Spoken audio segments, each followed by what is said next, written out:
আসসালামু আলাইকুম। আমি সাদিকুর রহমান রাজগ্রাফি থেকে। আজকে আমরা আমাদের ঘরে থাকায় কিছু জিনিসপত্র দিয়ে কিছু নাইট ক্লিক করার চেষ্টা করি। আমাদের ছিল হচ্ছে ক্যানন 60D এবং একটি table lamp, USB table lamp, আর একটা হচ্ছে আমাদের বাংলাদেশের পতাকা যেটাতে লাল কাপড় রয়েছে। এটা দিয়ে আমরা কিছু অ্যাস্থেটিক ক্লিক নেওয়ার চেষ্টা করি। ল্যাম্পটা আমরা পিসির সাথে কানেক্ট করে দিই ইউএসবি এবং পতাকা দিয়ে সেই ল্যাম্পটা ঢেকে দিই। ল্যাম্পটা ঢেকে দেওয়ার পরে সেখানে যে লাল আলোটা ক্রিয়েট হয়, এই আলোতে আমরা ফটো তোলার চেষ্টা করি। আমার হাতে থাকে Canon 60D with 50mm 1.8 অ্যাপারচারের lens সহকারে।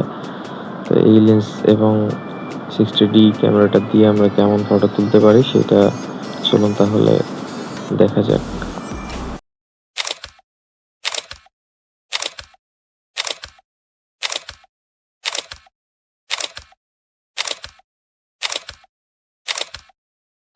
এইগুলো ছিল জাস্ট ক্লিক। এরপরে আমরা এটাকে স্ন্যাপসিডে নিয়ে একটু এডিট করি, আর একটু হালকা পাতলা এডিট করার পরে যে রেজাল্টটা আসছে সেটা একটু দেখি চলুন।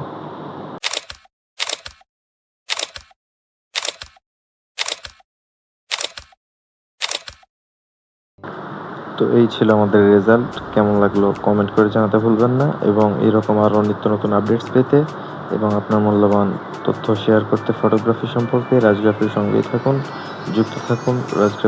রাজগ্রাফিকে ফলো দিয়ে রাখুন। ধন্যবাদ, ভালো থাকবেন, সুস্থ থাকবেন। আল্লাহ হাফেজ, আসসালামু আলাইকুম।